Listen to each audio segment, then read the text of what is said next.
Bonjour tout le monde et bienvenue à un autre épisode de Politiquement parlant. C'est le balado politique avec Salim Idrissi et Georges Tsantrizos, le premier de 2025. Donc, bonne année à vous tous. Évidemment, nous vous souhaitons bonheur, santé et bienvenue à un tout nouvel épisode. Salim, comment ça va?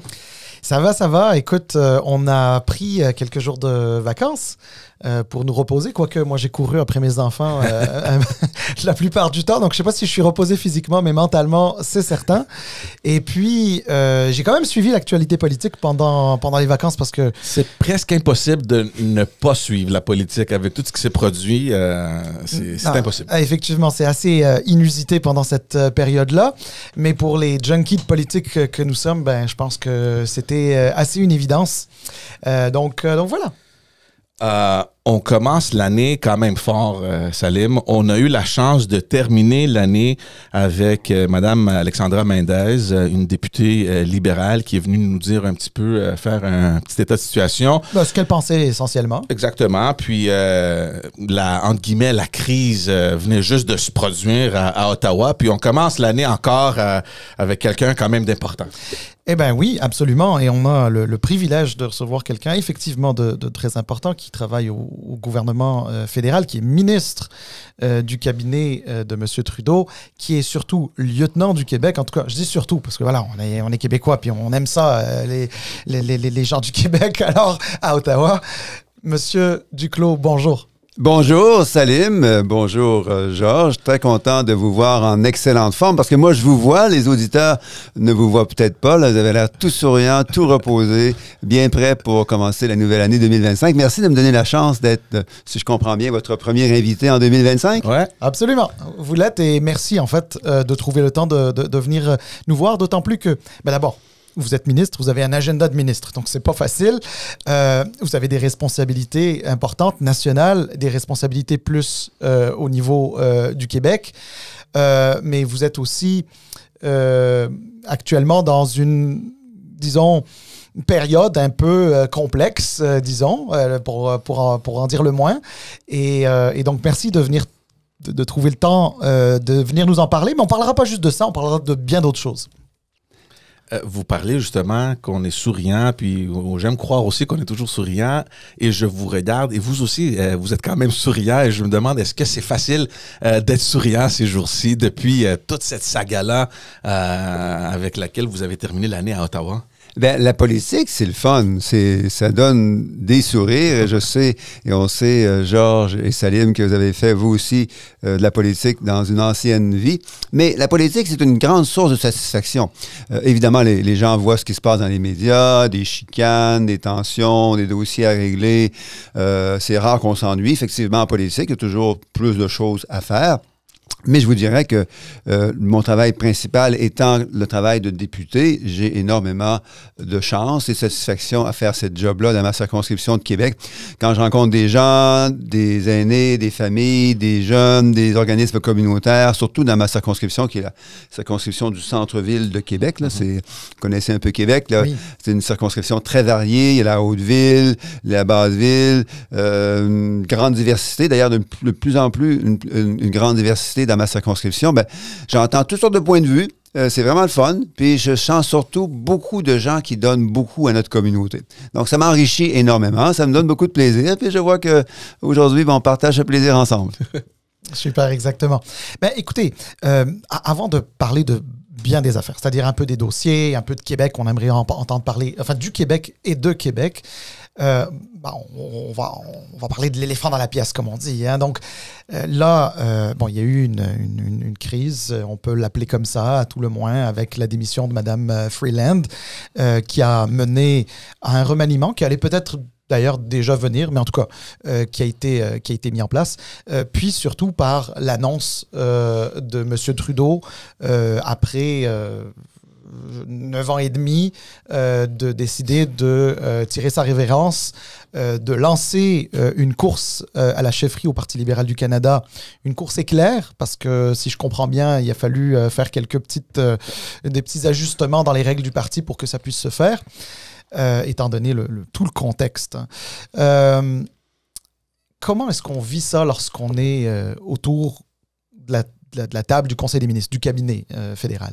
Ben, je vous dirais que je vis ça et qu'on vit ça, moi je parle pour moi peut-être, là, de deux manières. La première, c'est que c'est un très grand sentiment de gratitude que j'exprime depuis l'annonce du départ prochain, là, pas immédiat de M. Trudeau. La raison pour laquelle moi je suis entré en politique en 2015, vous savez, moi je suis un prof d'université de carrière. J'ai enseigné 22 ans à l'Université Laval comme prof d'économie. Avant ça, j'ai passé 8 ou 9 ans à étudier l'économie à l'université aussi. Donc moi, normalement, je ne devrais pas être avec vous aujourd'hui, Georges et Salim. Je devrais être dans une salle de cours, peut-être en train d'enseigner un cours de macroéconomie ou d'économie internationale. La raison pour laquelle je suis entré en politique en 2015, ou pourquoi j'ai essayé, parce que c'est pas nous qui décidons, c'est les gens qui décident de nous élire ou non, c'est que M. Trudeau m'a beaucoup inspiré en 2014 quand il est arrivé avec des valeurs que j'appelle libérales, essentiellement de liberté et de justice, qui m'inspiraient beaucoup. Il y avait d'autres choses aussi, valoriser la recherche, les scientifiques, la liberté et la qualité de l'information, l'insistance aussi sur comment on combine l'environnement économique avec l'environnement naturel, protéger la santé des gens, la santé de l'environnement. Donc, tout ça, ça m'animait beaucoup. C'est à cause de lui que je me suis dit, ouais, lui, on l'attaque, là. On dit qu'il est trop jeune, qu'il n'a jamais été ministre, donc il ne mérite pas d'être premier ministre. Tout ce qu'il a fait dans la vie, c'était d'être un enseignant. Il dit, ah ouais. Ça veut dire que quand on est enseignant, on ne fait rien dans la vie.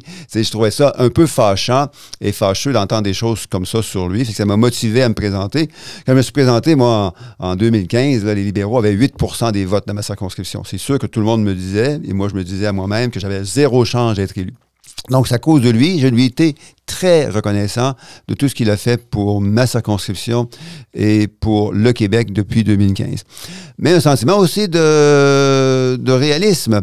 M. Trudeau a dit qu'il ne pouvait pas se battre pour les Canadiens, entre autres là, dans l'arrivée prochaine de M. Trump, et se battre à l'interne contre un nombre de députés importants qui ne voulaient pas qu'il reste comme chef du parti. Fait qu'il a dû choisir. Peut-être les énergies sont limitées. Fait qu'il a fait le choix de se consacrer entièrement à la lutte pour défendre les intérêts du pays au cours des prochaines semaines qui vont être critiques et de laisser à quelqu'un d'autre la lourde responsabilité, parce qu'on sait que ça va être très dur de se préparer pour la prochaine campagne électorale dans un contexte polarisant au Canada. On a beau dire que les États-Unis, c'est polarisé, même chose pour la France et ailleurs dans le monde, mais au Canada aussi, c'est devenu très polarisé et très polarisant au cours des derniers mois. Ça va être une campagne très dure. M. Trudeau a décidé que c'était pas lui la meilleure personne pour mener cette campagne. Quand, évidemment, on a suivi la conférence de presse de M. Trudeau qui parlait évidemment de ces conflits internes qui faisaient en sorte que peut-être c'était pas la bonne personne.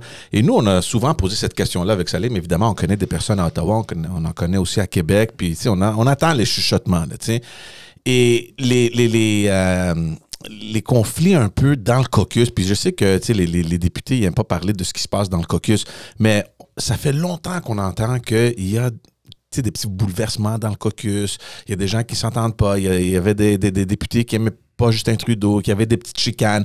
Et j'ai toujours dit à Salim, ça m'étonne que ça n'est pas sorti publiquement jusqu'à peut-être cet été ou l'été dernier avec la défaite à Toronto-Saint-Paul, où tout à coup, les députés ont commencé à sortir publiquement que ça va pas dans le caucus.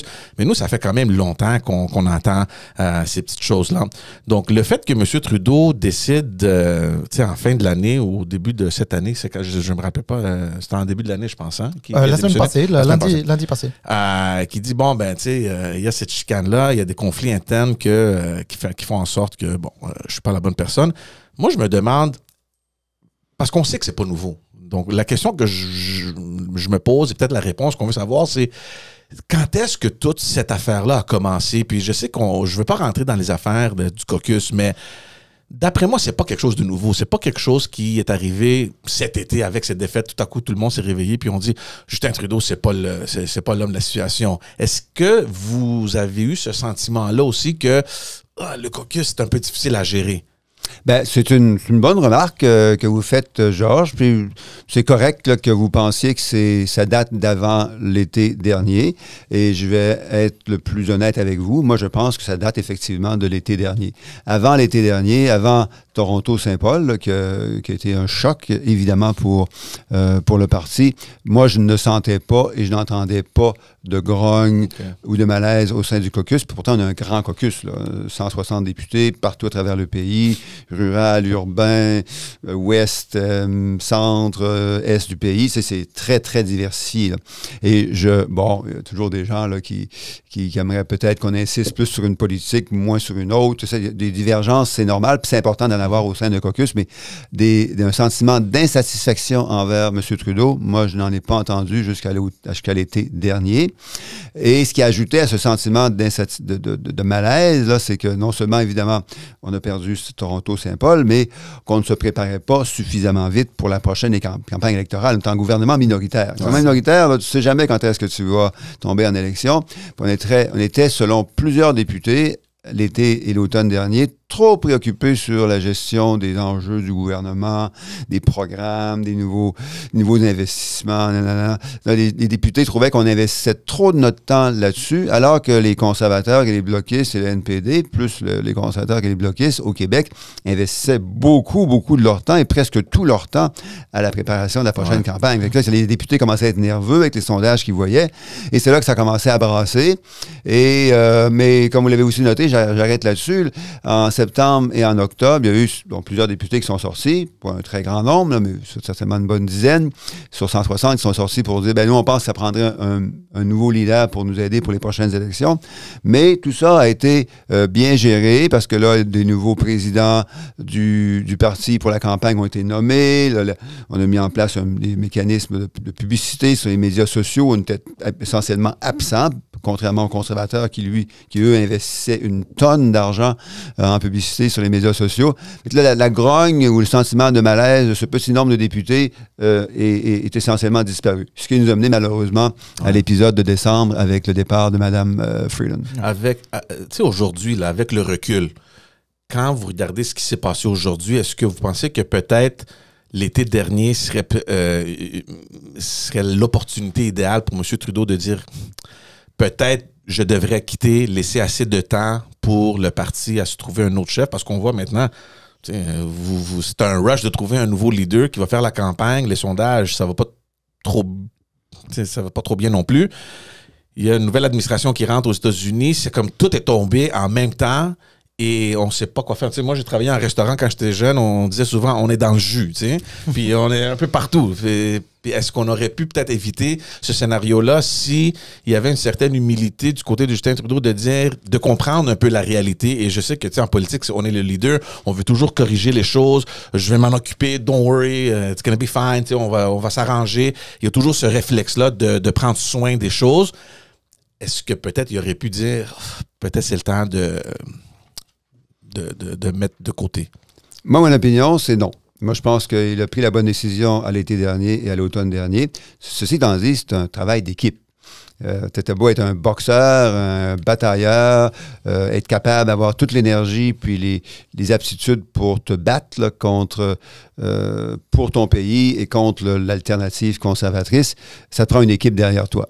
T'as beau être un super joueur de centre là, sur la glace au hockey, là, mais si t'as pas tes défenseurs, puis tes ailiers, ou tout, puis le défenseur, puis le gardien en arrière de toi, là, t'as beau être le meilleur joueur de la ligue, là, tu vas pas gagner ta game de hockey. Fait qu'il faut que tu aies une équipe avec toi, puis l'équipe, n'était plus avec lui en décembre. Fait qu'il a passé quelques semaines, 2 semaines durant les vacances des fêtes à mijoter ça, puis il est arrivé avec la conclusion assez évidente pour beaucoup d'entre nous fin décembre, début janvier, qu'il devait partir pour le bien du parti, mais aussi pour le bien du pays. Est-ce qu'il vous a consulté? Désolé, Salim, je prends beaucoup de place. Là, éventuellement, je vais te laisser parler. Est-ce qu'il vous a consulté du tout durant cette période-là? Je sais qu'il parlait à des proches alliés, des amis, je ne sais pas à qui a parlé là, durant cette réflexion-là. Est-ce que vous faisiez partie de cette liste-là? Oui, il a beaucoup, beaucoup consulté. C'est un gars d'écoute. M. Trudeau, il tire sa force et son énergie en bonne partie de sa capacité d'écoute. Il est empathique, il est proche des gens, il a besoin d'être nourri par l'énergie et les conseils d'autres personnes autour de lui, puis il l'a fait beaucoup au cours des dernières semaines. J'imagine quand même qu'avec un peu de recul, on peut toujours refaire l'histoire. Hein. Donc, par exemple, on écoutait un illustre libéral qui est Monsieur Chrétien, qui laissait entendre qu'il aurait peut-être pu penser à s'en aller un peu plus tôt, mais c'est toujours plus facile à dire après qu'avant. Et c'est pour rien enlever à M. Trudeau. Ici, c'est plus une question circonstancielle lorsqu'on est dans un gouvernement minoritaire. Là, c'est sûr qu'on est en bon français, en bon latin, on est un peu squeezé un peu dans le temps. Hein. C'est ça. C'est un peu le sentiment que les gens ont. Moi, personnellement, j'ai comme plus l'impression que la décision a été prise, mais dans les circonstances, la bonne décision a été prise, c'est-à-dire celle de partir à ce moment-là, lancer une course clair. Et d'ailleurs, je voudrais qu'on parle un petit peu de ça, on parle un peu de futur, parce qu'après ça, j'ai envie vraiment de parler du Québec et de Québec. Mais alors, course à la direction, là, ce que je comprends, c'est que les candidats ont jusqu'au 23. On est quoi, le 14 aujourd'hui? Ça va vite. 350 000 $ pour rentrer dans une course, on ne trouve pas ça dans un jeu Kinder, là. Dans un œuf Kinder. En tout cas, on devrait chercher peut-être des œufs Kinder, qui sait, hein? Peut-être qu'on trouve ça là. Mon Dieu, regarde, je pense que ça va monter dans la bourse, le Kinder, là, maintenant. Tout le monde va chercher 350 000 dedans. Non, mais sans blague, donc, c'est quand même... Donc ça veut dire quand même qu'on cherche des candidats solides et sérieux. Donc là, justement, les solides et sérieux, je veux rien enlever aux autres, mais les solides et sérieux se sont pas encore déclarés, quoique je pense que... Bon, j'ai laissé mon téléphone dans l'auto, bien sûr, mais je pense que j'avais vu une notification qui annonçait, je pense... Madame Freeland, peut-être, ou donc c'est ça. Ouais. Alors, Madame Freeland, j'ai vu une notification ce matin qui disait ça. Hier, M. Carney a fait une entrevue sur un réseau américain qui était... Jon Stewart, quand même. Jon Stewart, quand même, effectivement, mais sais-tu quoi? C'était intéressant de deux points de vue, parce que une première entrevue publique de ce genre-là à un réseau américain, j'aurais voulu qu'elle le soit pour un réseau canadien. Mais ça, c'est mon éditorial. Mais bref, ces gens-là, on les attend. Puis là, il y a un peu M. Champagne qui... Alors, vous voulez peut-être y aller, mais là, il y a des rumeurs qui disent qu'aujourd'hui ou demain, il va dire qu'il n'y va pas. Ce serait dommage. Ce serait probablement le seul du Québec qui aurait pu représenter le Québec dans cette vous allez voir, hein, je suis très Québec-centrique. Là, donc, bref, tout ça pour dire, une course jusqu'au 9 mars, c'est quoi, 1 mois et demi? C'est 6 semaines, je crois, une affaire de même? Est-ce que c'est trop rapide pour aller chercher un maximum de personnes? Moi, je pense que ça va marcher. Ça va marcher parce que, comme vous l'avez dit, Salim, les candidats qui s'en viennent, ils ne sont pas encore annoncés, là, mais on les soupçonne, vont être à la fois solides et sérieux, comme vous l'avez très bien dit. C'est ce qu'il faut dans le moment de crise qu'on va vivre bientôt et qu'on va vivre au cours des prochains mois et des prochaines années. On ne se le cache pas. M. Trump est élu pour 4 ans. C'est son dernier mandat, et donc le seul mandat qui lui reste. Ça va brasser pour longtemps. Et ça nous prend donc des gens solides et sérieux. Il y a déjà, comme vous l'avez mentionné, des candidats solides et sérieux dont on attend la confirmation de la candidature. Et le fait qu'il y ait une course accélérée, bien évidemment, c'est dicté par les délais auxquels on fait face. Le gouvernement minoritaire, on a essentiellement jusqu'à la fin du mois de mars, là, de manière certaine. On verra ce qui va se passer par la suite. Et M. Trump arrive au pouvoir dans une semaine. M. Trudeau, d'ailleurs, en passant, est là jusqu'à la fin, essentiellement jusqu'à la mi-mars. On a un gouvernement pleinement fonctionnel. On sait qu'il y a des commentateurs et des chroniqueurs qui disent qu'il n'y a rien qui se passe. C'est pas vrai. Encore hier, j'étais à une réunion d'un comité du cabinet sur les relations américaines. On travaille sur une réponse. On y va de manière disciplinée. Des gens qui aimeraient qu'on ouvre tout de suite notre éventail de réponses possibles au président Trump. C'est pas comme ça qu'il faut négocier avec lui. Il faut le laisser venir en premier. On connaît le personnage. On a travaillé avec lui lors de son premier mandat. On connaît les gens qui l'entourent présentement. On leur a même rendu visite à quelques reprises dans les dernières semaines. On sait comment travailler avec lui. Il faut y aller de manière à nouveau disciplinée et stratégique. Donc, le gouvernement est pleinement fonctionnel. En parallèle de ça, bien, il y a ces personnes là, que vous avez mentionnées qui sont moins occupées par la gestion des relations avec les États-Unis et qui vont pouvoir consacrer leur temps leur court temps à la chefferie du 9 mars prochain pour nous amener pas longtemps après, probablement en élection fédérale. Donc, effectivement. Donc, là, juste pour expliquer un petit peu la mécanique là, aux personnes qui nous écoutent, là, donc, le 9 mars prochain, on devrait savoir qui sera le prochain ou la prochaine chef du Parti libéral du Canada et, conséquemment, prochain ou prochaine première ministre du Canada. Puis, le 24 mars, le Parlement devrait reprendre. Puis là, on est en situation minoritaire, on ne le sait pas encore. Est-ce que le gouvernement va jusqu'à la fin de la législature ou est-ce que potentiellement il pourrait tomber? Ou peut-être que le monsieur ou la madame qui seront premier ministre pourrait déclencher aussi des élections même. Oui, tout ça est possible. Mais rappelons-nous on verra comment ça va se passer, mais on va être dans une gestion de crise au cours des prochaines semaines au Canada. Si M. Trump fait ce qu'il dit, la réponse du gouvernement canadien va venir rapidement et les impacts sur les Canadiens et aussi sur les travailleurs et les consommateurs américains vont être rapide et dur. Et c'est parce que c'est essentiellement, si on se fie à ce que M. Trump dit, c'est une crise existentielle pour le Canada. C'est un langage un peu impérialiste qui vient d'à peu près nulle part. C'est vrai d'ailleurs pour d'autres régions dans le monde, le Groenland et le Panama et l'Union européenne aussi. C'est une vision du monde et de l'Amérique du Nord qui est inexplicable et inattendu. Alors, il va passer beaucoup de choses dans les prochaines semaines. On verra ce qui va se passer au Parlement. Le NPD et les conservateurs et le Bloc vont devoir décider à partir de la fin mars s'ils souhaitent, et ça va être leur choix, s'ils souhaitent vraiment mettre le gouvernement canadien en période électorale. Avec le NPD, d'ailleurs, c'est pas...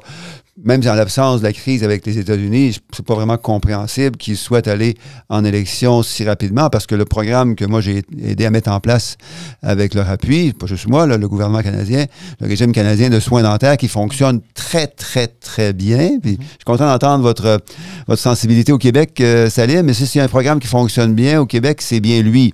Mais il y a 1 million de Québécois, donc plusieurs qui nous écoutent maintenant, qui vont devenir admissibles parce qu'ils ont entre 18 et 64 ans seulement dans la première moitié de 2025. Si le NPD fait tomber le gouvernement libéral, on met à risque l'admissibilité de ce 1 million de Québécois de 18 à 64 ans à ce régime. Il y a des investissements en logement qu'on veut mettre en place aussi et beaucoup d'autres choses qui devraient normalement aller jusqu'à l'automne prochain. Mais à nouveau, c'est une décision des partis de l'opposition dans un contexte de gestion de crise pour laquelle, à nouveau, on est bien préparé. On ne peut pas être parfaitement préparé parce que M. Trump est trop imprévisible. Quand on parle de l'avenue de Donald Trump, ça, c'est la semaine prochaine. Et vous dites que, bon, le gouvernement est toujours en fonction, c'est correct, mais le Parlement est fermé jusqu'en fin mars. Donc, il y a environ 2 mois entre le temps où Donald Trump rentre et le temps où notre Parlement sera encore fonctionnel. Entre-temps, c'est pas un peu préoccupant? Tu sais, on a... Les électeurs là, qui peut-être ne connaissent pas un peu la mécanique, c'est sûr qu'il y a un gouvernement en place, vous venez de le dire, mais les décisions se prennent dans un Parlement. Il faut qu'il y ait une certaine représentativité et le Parlement est fermé jusqu'au 24 mars. Donc, les gens qui regardent ça, puis ils écoutent les nouvelles, puis ils sont conscients un peu entre guillemets, du danger de Trump. Et au Canada... The lights are on, but no one's home, comme on dit en anglais. Comment vous rassurez les Canadiens que tout est sous contrôle? Ben, je vais dire quelque chose à regret. C'est qu'il y a fonctionnel et dysfonctionnel. Le gouvernement est fonctionnel, mais la Chambre de communes est dysfonctionnelle depuis septembre 2024. Ouais. Si vous avez suivi un peu ce qui s'est passé à la Chambre des communes depuis septembre 2024, vous avez vu à la Chambre des communes une des tactiques importées directement de la Chambre des représentants à Washington, des tactiques républicaines qui ont été importées par les conservateurs à la Chambre des communes pour bloquer tous les travaux. Il n'y a rien qui s'est passé à la Chambre des communes entre septembre et décembre, sauf les périodes de questions, parce que tous les travaux ont été annulés. Tout a été mis sous forme d'obstruction par les conservateurs, appuyés malheureusement par M. Blanchet et les bloquistes. Alors, ça veut dire qu'il n'y a rien qui s'est passé durant tout ce temps-là. Et parce que ces deux partis, bloquistes et conservateurs, étaient entièrement dédiés à faire tomber le gouvernement pour aller en élection générale. Puis c'était la même chose qui s'en venait en janvier, février et mars. Heureusement, dans ce contexte-là, le gouvernement canadien est quand même capable de fonctionner totalement complètement parce qu'on a l'accès au règlement, beaucoup passent par des règlements, le ministre des Finances peut prendre ses décisions avec la ministre du Commerce extérieur sur en matière de douane, de contre-mesures, de réponse à la frontière avec les Américains, un point de vue diplomatique totalement fonctionnel, évidemment aussi. On a les crédits qui ont été votés il y a à peine 4 semaines, là, jusqu'à la fin mars. Donc, on a ce qu'il faut pour fonctionner, même si le Parlement est prorogé, étant donné qu'il était déjà dysfonctionnel là, à l'automne dernier. Alors, j'irai pas jusqu'à vous demander si y a un candidat ou une candidate que vous préférez, parce qu'ils sont pas encore déclarés, donc vous allez pas être à ce point-ci hypothétique. Mais par contre, est-ce que ce serait une option pour vous de potentiellement soutenir une candidature? C'est une excellente question, Salim, et je me posais encore ce matin. Vous avez très bien, le mot-clé que vous avez mentionné, c'est hypothétique, parce qu'on est encore dans un monde d'hypothèses. On n'a pas encore de candidature confirmée. Il y a deux choses. La première, comme lieutenant du Québec, je dois à la fois faire ma job et insister, comme je vais le faire assez clairement dans les prochains shows et les prochaines semaines, sur l'importance de donner au Québec et aux Québécois toute la place nécessaire au sein de cette course à la chefferie. Certainement dans les programmes, les plateformes qui vont être proposées par les candidats, le Québec va devoir avoir une place super importante parce que le Québec contribue de manière super importante aussi au Canada dans son ensemble. La deuxième chose, c'est que donc, comme lieutenant du Québec, je vais faire ça. La deuxième chose, c'est que comme lieutenant du Québec, j'ai aussi besoin, du moins au début, d'avoir une certaine distance là, par rapport aux candidatures qui seront annoncées prochainement pour donner le temps aux candidats et aux candidates de présenter leur plateforme et de voir laquelle de ces plateformes est la meilleure pour le Québec et donc aussi pour le Canada. Parce qu'à nouveau, le Québec et le Canada se renforcent mutuellement. Il y a des gens qui, vous savez, là, les indépendantistes pensent que le Québec serait mieux sans le Canada, puis il y a des gens au Canada qui comprennent malheureusement pas assez bien l'importance du Québec au sein de la Fédération canadienne. Moi, mon rôle, c'est de faire les deux, d'expliquer, ça me rend parfois un peu de pédagogie, d'expliquer pourquoi les Québécois jouent un rôle si important au sein de la Fédération canadienne et pourquoi on est renforcé par notre appartenance à la Fédération canadienne. Parlant de... Juste une petite question complémentaire à ce que vous venez de dire. Il y a beaucoup de gens qui ont observé un peu le Parti libéral du Canada des 10 dernières années et ont trouvé que son virage à gauche était quand même assez prononcé au point souvent de doubler le NPD, parfois même sur la gauche. Et puis aujourd'hui, de plus en plus de personnes réclament un recentrage du Parti libéral du Canada, c'est-à-dire d'avoir une approche économique et, j'ai envie de dire, fiscale un petit peu plus responsable au sens de réduire les déficits qui sont quand même énorme, parce que ces déficits-là, c'est des dettes, c'est des intérêts sur la dette, et donc forcément, je vous dis d'emblée, le volet ratio dette sur PIB, puis je ne m'aventurerai pas là-dessus avec un économiste comme vous, là, mais c'est quelque chose que je prends un petit peu moins en considération, étant donné que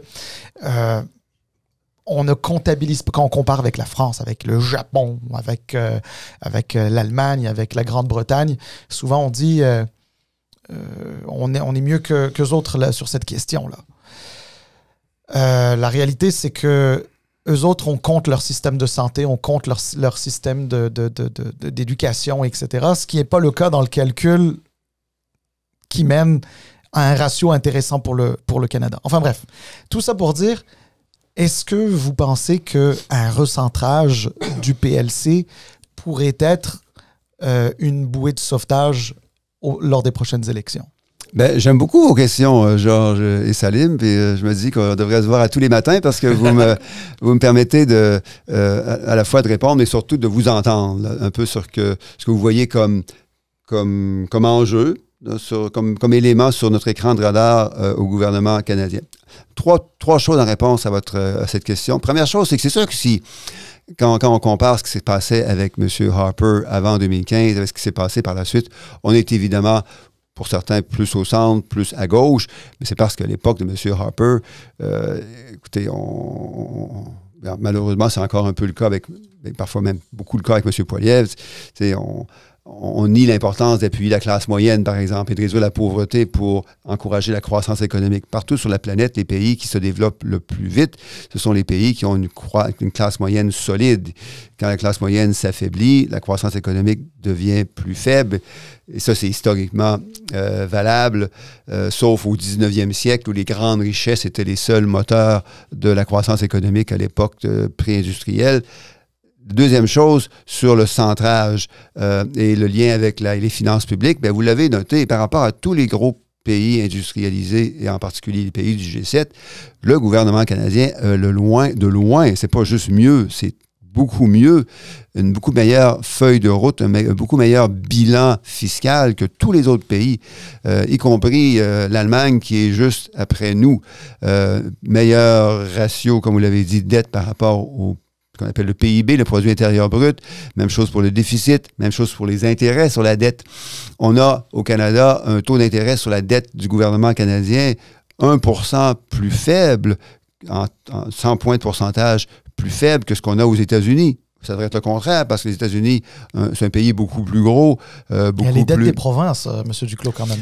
Maintenant, il y a un lien aussi avec les provinces. Évidemment, quand le gouvernement canadien emprunte pour investir en santé, en transport en commun dans ma région, en Internet, en environnement, dans les différentes filières, particulièrement au Québec, quand on investit dans ces domaines en appui aux provinces, ben c'est sûr que pour les provinces, ça coûte moins cher. Non, mais ce que je veux dire, c'est que la dette du gouvernement fédéral on n'inclut pas là-dedans le système de santé dans 10 provinces et 3 territoires. On n'inclut pas là-dedans les frais en éducation et en enseignement supérieur.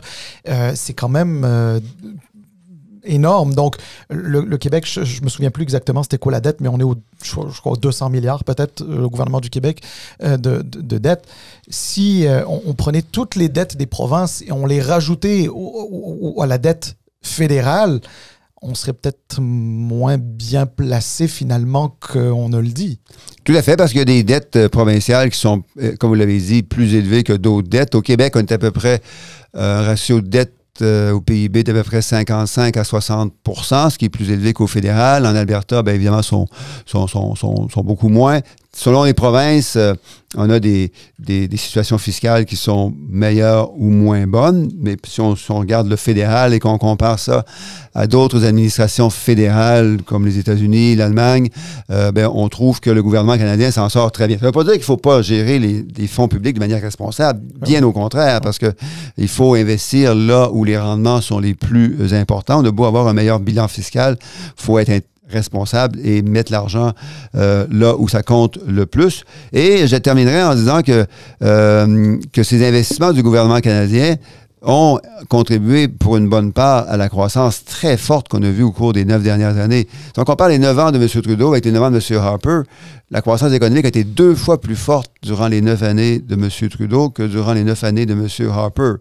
Et malgré la COVID qui nous a fait énormément mal. Il y a quand même eu la crise économique et financière que M. Harper avait connue. Puis là, c'est pas pour défendre M. Harper, mais il y a eu la COVID du temps de M. Trudeau, mais il y avait eu quand même la crise de 2008 à l'époque là, qui avait fait mal. Tout à fait. Mais la COVID, là, on s'entend là, que ça a été la pire crise économique depuis les années 30, là, avec comme on sait, des pertes d'emploi de millions de gens, des dizaines de milliers d'entreprises qui ont fait faillite malgré les investissements des provinces et du gouvernement fédéral. Je veux qu'on continue un peu sur le thème économique parce que, évidemment, c'est un grand enjeu, mais je veux juste très rapidement revenir en arrière. Quand on parlait de la campagne et des candidatures, évidemment, vous êtes un député élu de la province du Québec, vous êtes élu à Québec. Je pense pas qu'il y ait quelqu'un qui va nier le fait que vous avez les intérêts du Québec à cœur. Et récemment, il y a un de vos collègues qui est sorti publiquement pour dire honnêtement des bêtises. Je suis désolé de le dire directement comme ça, mais Monsieur Chandra Arya, qui pense qu'au Québec, c'est des Canadiens anglophones, que les intérêts des Québécois sont strictement pour l'indépendance du Québec et que la langue française, il n'y a aucune importance. Pour les Québécois, c'est pas ça qui est important. Ce qui est important, c'est qu'on leur donne ce qu'ils veulent, puis that's it, point à la ligne. C'est votre collègue quand même. C'est quelqu'un qui siège dans votre caucus, un député à Ottawa. Comme parlementaire québécois, vous, c'est quoi votre réaction à ça? Ben, vous l'avez dit, c'est effectivement une bêtise que mon collègue a dite. Il a le droit de le dire. Moi, je ne verse personne qui muselle des collègues députés au Parti libéral du Canada. Tout le monde est libre de se prononcer et même libre de se présenter comme candidat à la chefferie, mais avec cette liberté vient une responsabilité aussi. La responsabilité de comprendre que c'est pas juste parler les deux langues. L'important, c'est d'être capable de travailler et d'échanger dans les deux langues. Et on ne peut pas travailler et échanger dans les deux langues au Canada si on ne parle pas et on ne comprend pas le français. Donc, par contre, je dirais que c'est fâchant et fâcheux, mais ça me permet d'affirmer à ceux qui nous écoutent, puisque les gens savent probablement déjà que s'il y a un parti à Ottawa qui défend les langues officielles, le français et l'anglais, depuis maintenant plus de 57 ans, là, depuis Pierre-Éliott Trudeau, donc Trudeau père, c'est bien le Parti libéral. Le Parti libéral est le parti de la défense des minorités linguistiques à travers le pays, mais surtout, et aussi depuis 3 ans, le Parti de la défense du français partout au Canada, y compris au Québec. C'est le seul gouvernement fédéral de l'histoire, le gouvernement libéral de M. Trudeau, qui l'a affirmé il y a 3 ans dans la réforme de la loi sur les langues officielles. C'est qu'il faut défendre le français partout, y compris au Québec, ce qui n'était pas le cas avant. On a fait aussi des investissements considérables dans la défense du français partout au pays. Et je terminerai en disant qu'un exemple de ça, là, des gens vont se dire « Oui, mais c'est quoi la preuve que vous le faites? » là? Ben, c'est pour les francophones hors Québec, ce sont les cibles d'immigration francophone hors Québec. Jusqu'en 2023, aucun gouvernement fédéral de l'histoire n'avait atteint ces cibles d'immigration francophone hors Québec. Ce pas des grosses cibles, pourtant c'était 4 %. En 2023, c'est la première année où on a atteint 4 %. En 2024, on va avoir dépassé le 7 % et la cible, c'est d'arriver à 10 % en 2027, ce qu'on va faire. Donc, on passe de moins de 4 % historiquement à 7 % et à 10 % dans 2 ans à peine. Pourtant, l'immigration francophone hors Québec, c'est la clé non seulement de la survie, évidemment, mais de la vitalité des communautés francophones hors Québec. Et quand on a des communautés francophones hors Québec qui sont solides et prospères, ben, ça encourage et ça appuie évidemment le français ici aussi au Québec. Revenons maintenant à l'économie, parce qu'évidemment, c'est un grand enjeu de couvrir ce déficit de 60 milliards de dollars. Évidemment, oui, vous aviez investi dans des programmes, mais un gouvernement responsable, quand même, a la responsabilité, à un moment donné, de balancer un peu les livres. Et il y a plusieurs qui s'étonnent que la dernière fois que le Parti libéral du Canada, a parlé d'équilibre budgétaire, c'était lors de la campagne 2015. On n'a plus entendu ce terme-là depuis. Et je me demandais comment qu'on fait maintenant pour réparer les déficits. Comment est-ce qu'on remet l'économie un peu en marche et de revenir en force économiquement? Bien, c'est une bonne question, Georges. Laissez-moi faire la distinction entre le fiscal et l'économie. L'économie au Canada va bien, très bien. Puis, si on fait abstraction de la menace du président Trump, en 2025, le Fonds monétaire international et d'autres agences internationales disent que le Canada va avoir la meilleure croissance économique de tous les pays du G7. Ça fait depuis quelques années qu'on a un si fort bilan. Puis en plus, il y a quelques jours à peine, on a eu une forte croissance de l'emploi, une baisse du chômage. L'inflation au Canada a diminué plus vite que n'importe où ailleurs sur la planète, y compris aux États-Unis.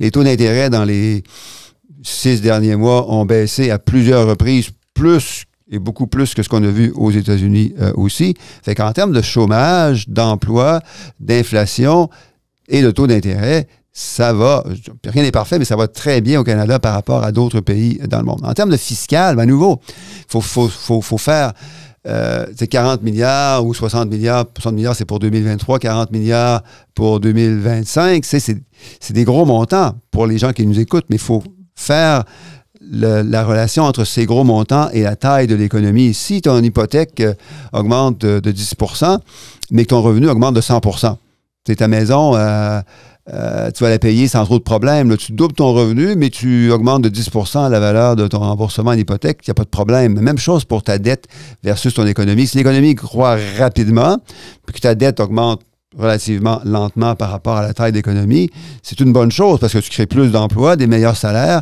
une plus grande croissance économique, tout en étant capable de la rembourser, cette dette-là. Alors, ça, je vous écoute, puis je suis... on peut pas être en désaccord avec ça, mais n'empêche, il y a un élément avec lequel, honnêtement, j'ai eu beaucoup de misère, puis j'imagine que c'est le cas de beaucoup de Canadiens. Le congé de TPS et le 250 $. Bon, je comprends que le congé de TPS, en tout cas jusqu'au 14 février, jusqu'à la Saint-Valentin, là, je suis safe, là, mon cadeau de Saint-Valentin va me coûter un peu moins cher. mais comment dire, le 250 $, là, on verra s'il va exister, continuer d'exister ou non. Là. Mais juste ça, je vous avoue, je suis loin, très loin de faire partie des millionnaires, là. Mais je peux vous dire, M. Duclos, que quand ça a été annoncé, je me disais, Salim, t'as pas besoin de ce 250 pièces. Puis j'étais même en train de me dire, est-ce qu'il faudrait pas que j'en fasse un don?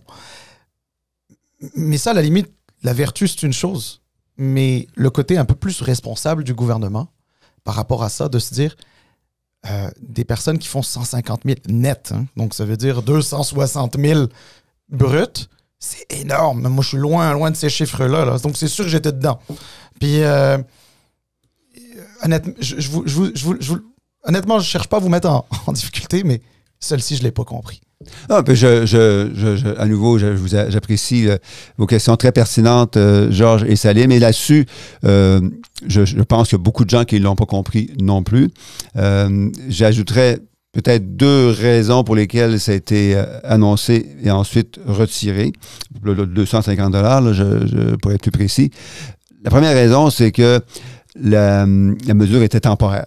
Ce n'est pas quelque chose qu'on mettait en place comme le régime de soins dentaires ou l'allocation canadienne pour les enfants, des mesures structurantes de long terme qui avaient besoin d'être bien ciblées.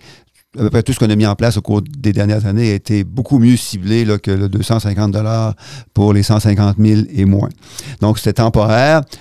Puis, comme ça devait être fait rapidement, c'était pas très bien ciblé. Ça, je pense qu'on peut tous en convenir. La deuxième chose, c'est que ça a été mis dans un contexte où on voyait Trump arriver, mais avant que Trump arrive, tout le monde était, et c'est encore le cas d'ailleurs, est préoccupé par la capacité de joindre les deux bouts. Ça coûte cher avec l'inflation post-pandémique. On a beau dire que l'inflation post-pandémique a affecté tous les pays dans le monde, ça ne nous aide pas plus facile, c'est pas plus facile pour nous de joindre les deux bouts parce que d'autres pays ont été encore plus durement impactés. Donc, pour un gouvernement qui est censé être à l'écoute des gens, dire, ben, OK, on reconnaît que ça va être mieux peut-être en 2025, puis par la suite avec la croissance qui va être encore plus forte, mais là, pour l'instant, on n'est pas encore rendu là, puis vous nous dites que ça coûte cher, puis on avait besoin d'un peu d'aide. Donc, cette idée de 250 $ est apparue. Ce n'est pas dans l'énoncé économique de l'automne, et par conséquent, on peut conclure qu'elle est disparue. Mais c'est comme ça qu'elle a germé, cette idée. Mais je conviens totalement avec vous qu'elle était trop peu ciblée, et qu'elle était difficile à comprendre, même si on pouvait dire qu'elle était temporaire et par conséquent pas nécessairement aussi bien ciblée que d'autres mesures. Revenons un peu à l'arrivée de Donald Trump. C'est sûr que la panique s'est établie un peu à travers le pays et on voit, et pour moi, Salim, je t'avoue que c'est la première fois que je remarque ça, on voit les premiers ministres de différentes provinces s'activer un peu. Doug Ford, M. Legault un peu moins, mais quand même, Mme Smith qui se retrouvait à Mar-a-Lago l'autre jour. De votre côté, comment vous analysez ça? Le fait qu'il y a les premiers ministres de différentes provinces qui veulent prendre le lead là-dessus, est-ce que c'est un signe d'échec ou de faiblesse du gouvernement d'Ottawa de voir des premiers ministres un peu ignorer ou négliger le gouvernement central et dire, regarde, oublions ces personnes-là, on va aller nous-mêmes parce que là, ça marche plus. Puis il faut s'activer. On n'a pas un gouvernement à Ottawa. On a des élections. C'est un peu le chaos à Ottawa. Il faut prendre le lead là-dessus. Comment vous voyez ça? À nouveau, Georges et Salim, j'hésite beaucoup à vous, à vous reframer, comme on dit en bon français. Non, mais le gouvernement est fonctionnel, là. Pleinement fonctionnel. Donc, cette idée là, que le gouvernement est en pause, qu'il n'y a rien qui se passe, c'est totalement faux. C'est-à-dire que c'est dans la perception des gens qu'il n'y a personne à la maison. Et on comprend qu'il peut y avoir des perceptions. Je ne suis pas là pour empêcher les perceptions, là, mais la réalité, c'est que le gouvernement est pleinement fonctionnel, qu'on joue de manière stratégique avec le président Trump. Il ne faut pas tomber dans son jeu. Et ayant dit ça, ça m'amène à ce que vous avez très bien dit. Il ne faut pas non plus que les acteurs au Canada, y compris les gouvernements provinciaux, tombent dans le jeu du président Trump. Le président Trump, il est lui aussi stratégique et il nous voit venir. S'il voit qu'on est divisé, désorganisé, puis qu'on n'est pas capable de se tenir entre nous, on est une plus grosse proie pour lui, une fois plus facilement attaquable pour lui que si, au contraire, on travaille avec une voix forte, unie et intelligente. Qu'on ne peut pas empêcher les premiers ministres des provinces d'aller aux États-Unis, ils n'ont pas besoin de visa du gouvernement canadien pour voyager au sud de la frontière. Donc, ils peuvent évidemment se promener. En même temps, nous, de manière peut-être discrète ou trop discrète pour l'instant, on encourage tout le monde à se tenir ensemble parce que c'est pas une province qui va négocier avec le président Trump, c'est le Canada qui va négocier avec le gouvernement Trump pour protéger l'intérêt du Canada.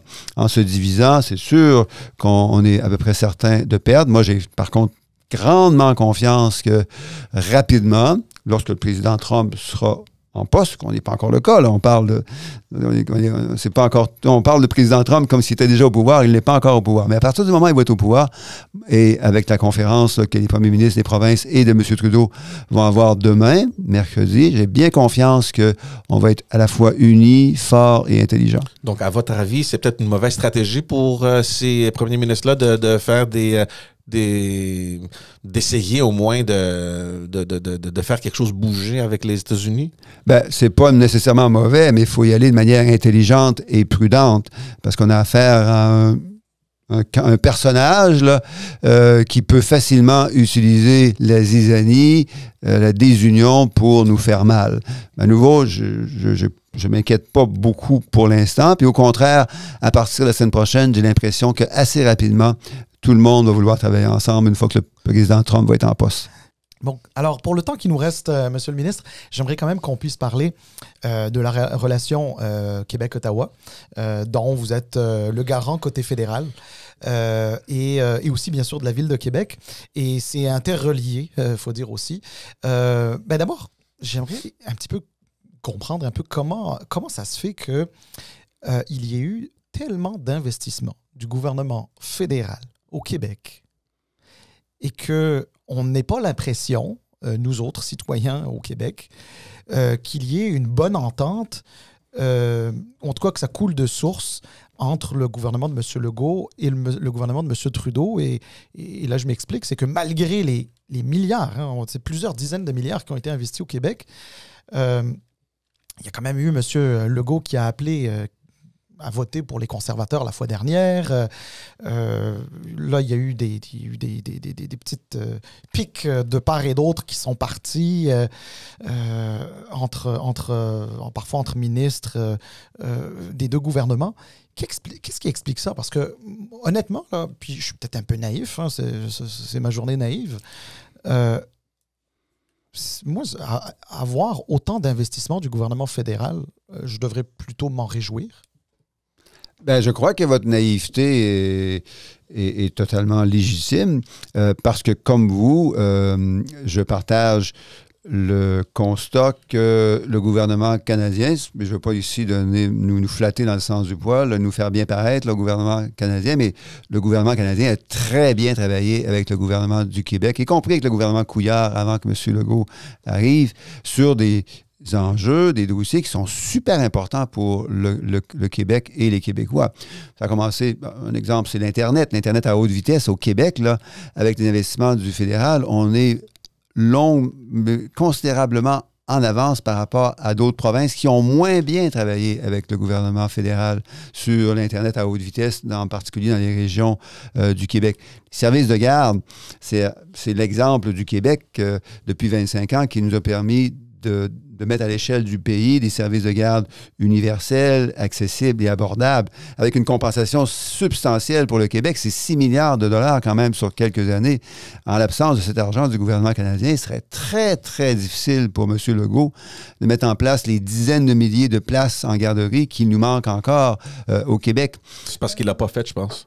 C'était 6 milliards sans condition. Je pense pas que l'argent est allé au... Ben, parce qu'il n'y a pas d'excuse. Avant, il y avait 0 argent du fédéral. Maintenant, il y en a 6 milliards. D'ailleurs, excusez-moi de vous interrompre parce que j'avais vu je pense que c'est vous qui l'aviez signée. Il y avait une lettre du gouvernement fédéral qui est allée au gouvernement du Québec. Et c'était au sujet de l'immigration. On parlait qu'il n'y avait pas assez d'argent en francisation. Or, je ne sais plus qui disait, lequel de vos collègues, ou peut-être même vous-même qui signait cette lettre-là, qui disait que on vous a transféré plus d'argent que l'ensemble de ce que coûte au gouvernement du Québec le fonctionnement du ministère de l'immigration du Québec, et qui se charge aussi de la francisation. Quand il y a des échanges comme ça... Est-ce que justement ça s'explique? Parce que si on dit il n'y a pas de place, il n'y a pas assez de place en garderie, même si on a reçu 6 milliards du fédéral. Puis là, on n'a pas d'argent pour la francisation, même si on reçoit plus d'argent que tout ce qu'a pu dépenser le ministère. Comment on réagit au gouvernement fédéral là-dessus? Est-ce qu'il y a des discussions? Comment ça se passe? Ben, on le fait de manière respectueuse. Un, mais deux, on le fait en insistant sur ce que ça devrait donner pour les Québécois. Le 6 milliards, c'est pas là pour aider le gouvernement du Québec à réduire les impôts pour les plus riches. C'est là pour créer des places en garderie pour les parents, en particulier pour les jeunes mamans qui, sans ces places en garderie, on sait ce qui se passe, là. Ils restent à la maison, sacrifient leur carrière, les enfants n'ont pas accès à des services de garde éducatifs de qualité. Donc, c'est pour ça que cet argent-là est investi. On fait confiance au gouvernement du Québec, on respecte les juridictions, dans son champ mais en de même compétences, temps, on s'attend à ce que cet argent-là donne des résultats pour les Québécois. Même chose pour la santé. T'sais, on a quand même ces 200 milliards de dollars de plus là, sur 10 ans qui vont être envoyés au cours des prochaines années avec une entente qu'on a signée il y a un an et quelques au maximum. Donc, à nouveau, on ne va pas aller fouiller dans les livres comptables du gouvernement du Québec, mais on s'attend à ce que cet argent-là soit utilisé pour aider les gens à avoir accès à un médecin de famille plus facilement, réduire les files d'attente à l'urgence, former davantage d'infirmières et d'infirmiers. C'est là qu'on souhaite que cet argent-là soit investi. Donc, on veut le faire de manière respectueuse pour le gouvernement, mais respectueuse aussi pour les citoyens, parce qu'à la fin, c'est le même argent qui vient des mêmes poches et qui devrait servir pour les mêmes personnes. Vous parlez de façon respectueuse et on parle un peu de service aux Québécois. Et dans ma tête, je reviens toujours à l'annonce des soins dentaires. Et on ne parle pas du programme parce que je pense que le programme est fantastique, mais là, on est rentré dans les champs de compétences du Québec. Et vous aviez dit, bon, là, on va offrir ce programme-là et on va le faire à travers Service Canada.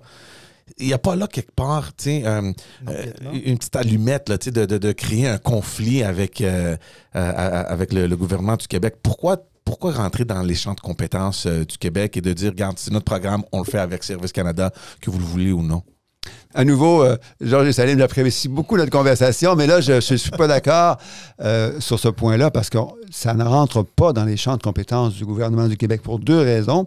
La première, c'est que ça n'a aucun impact sur la réglementation de qui devient dentiste, comment est-ce qu'on est formé pour devenir dentiste, quelles sont les règles d'exercice comme dentiste, les règles de salubrité. Ça touche aucunement la pratique non plus. À la pratique de dentiste ou d'hygiéniste dentaire. C'est des services de santé quand même. mais c'est exclusivement une compensation financière, comme les compagnies d'assurance privée le font depuis 50 ans. Ça fait 50 ans que l'assurance privée offre une compensation aux dentistes et aux hygiénistes dentaires. Ça ne met pas de bâton dans les roues des compétences du gouvernement du Québec.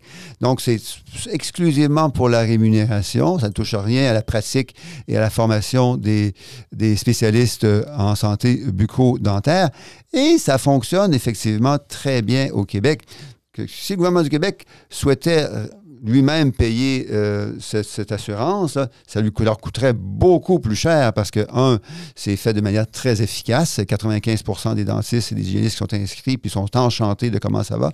Puis 2, il y a le tiers de tous les membres du régime qui sont au Québec. Là, on transférerait 22% pour 33 ou 34% de la population de membership, ce serait pas mal plus coûteux pour le gouvernement du Québec. Tout à fait.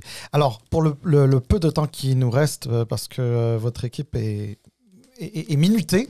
C'est leur job. C'est leur job et ils la font très bien, by the way, et venant d'un ancien staffer moi-même.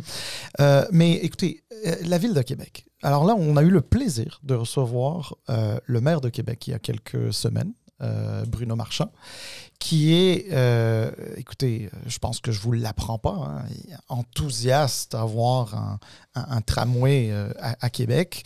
Bon, ça a été les montagnes russes, comme on dit. Et là, la CDPQ Infra est arrivée avec un projet, puis le gouvernement du Québec a embarqué. Puis on sait que le fédéral, ça fait un petit bout qui dit « Nous, on est là, on veut investir. » Qu'est-ce qu'il faut faire pour que ça roule? Est-ce qu'il faut que vous alliez taper à la porte de M. Legault, de Mme Guilbeault, qui est d'ailleurs pas très loin, dans une circonscription pas très loin de la vôtre? Qu'est-ce que ça prend? Parce que ça se peut que ce projet-là n'ait jamais... en tout cas, je pense pas qu'il ne voit pas le jour, mais ça se peut qu'il voit le jour sans l'appui du gouvernement fédéral. Ce qu'il faut faire, c'est reconnaître que notre capitale nationale, parce qu'on est tous des Québécois, oui. Notre capitale nationale, c'est la seule ville de taille comparable au pays à ne pas avoir encore de transport en commun moderne. Calgary, qui est la ville d'origine de Pierre Poilievre, Calgary a un réseau de transport qui ressemble beaucoup à un réseau de tramway en raison du financement du gouvernement canadien dans les dernières années. Et pourtant, Pierre Poilievre est allé filmer les avantages économiques considérables de son réseau de tramway à Calgary en félicitant le gouvernement canadien d'avoir investi là et vient à Québec et dire que notre capitale nationale n'aurait pas le droit d'avoir l'argent du gouvernement fédéral pour avoir essentiellement les mêmes avantages économiques, y compris davantage en termes de mobilité. Tu sais, on ne se cachera pas. Dans une ville en croissance comme la ville de Québec, pour réduire la congestion puis le trafic, ça prend du transport en commun. Ça prend des options de transport en commun qui soient fréquentes, commodes, qui soient fiables, puis qui soient économiques. Puis ça attire les gens. Sinon, on va tous se ramasser dans notre auto à attendre derrière des centaines d'autres voitures et donc créer plus de congestion. Fait qu'il faut que notre capitale nationale ait cet argent du gouvernement canadien. Et comme je le disais récemment à Québec, il faut que le gouvernement du Québec mette ses culottes, comme la Ville de Québec le fait déjà, et comme le gouvernement canadien le fait depuis 2018, avec la signature qu'on a faite avec le gouvernement de M. Couillard, pour que le gouvernement fédéral, peu importe qui sera le prochain gouvernement, donne cet argent, garde cet argent, parce que l'argent est déjà là, pour la capitale nationale. Et j'ajouterais que c'est pas juste une question là, des prochaines élections fédérales, parce que le projet de construction du tramway va s'étaler jusqu'en 2033. Il est très peu probable que le gouvernement fédéral soit libéral jusqu'en 2033. Donc, il faut s'assurer que jusqu'en 2033, tous les futurs gouvernements fédéraux, peu importe qui ils vont être, soient en appui à la construction de ce réseau de transport en moderne pour la région de Québec. Alors, on ne peut pas être de la région de Québec et ne pas parler de l'autre gros projet d'infrastructure qui divise autant que le tramway, j'imagine, à Québec, à tout le moins. C'est celui du troisième lien. Qu'est-ce que le gouvernement fédéral veut faire dans ce projet, si projet il y a? Bien, on parlait de respect tantôt avec Georges. Et ici, il y a une question de respect aussi, de respecter la demande du gouvernement du Québec d'avoir le temps nécessaire pour trouver là, à la fois le trajet, le projet et le budget de ce troisième lien. Bon, vous connaissez comme moi là, toutes les itérations, les détours, les demi-tours là, que ce projet peut avoir dans les dernières années. Là, le gouvernement du Québec a dit on va trouver à la fois un projet, un budget et un trajet, parce qu'on ne connaît pas encore le trajet. Puis un jour, on pourra le présenter à la population, puis voir avec le gouvernement canadien s'il y a possibilité de le financer. Mais nous, on a toujours été clairs. La priorité du gouvernement canadien depuis 2015, c'est le transport en commun, parce que c'est la meilleure façon de réduire le trafic, la congestion dans les villes en croissance comme la ville de Québec ou de toute autre grande ville au pays. On va pas prendre plus de temps. On va mettre un point là-dessus, mais quand même, j'aimerais vous dire un grand merci d'avoir pris le temps, Monsieur le ministre. Je sais que les temps sont un peu difficiles avec ce qui se passe, puis il y a tout un défi qui s'en vient pour vous et votre parti.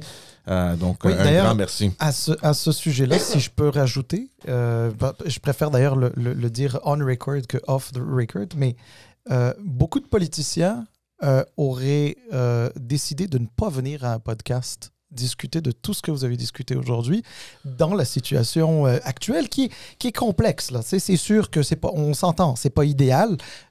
Tout n'est pas mauvais, mais c'est clairement pas idéal. Beaucoup de politiciens se seraient défilés.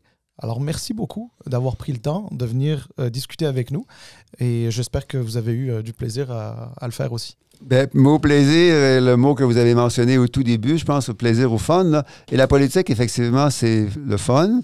Et votre podcast rend ça aussi le fun pour de nombreux auditeurs qui ont la chance, je comprends bien, régulièrement de pouvoir vous écouter puis de pouvoir vous profiter là, du bel accueil que vous faites à vos invités. Alors, merci à vous deux, là, puis continuez votre bon travail. Merci beaucoup, c'est un plaisir. Ciao tout le monde, on vous voit la semaine prochaine avec un tout nouvel épisode. Bye bye. Merci, bye.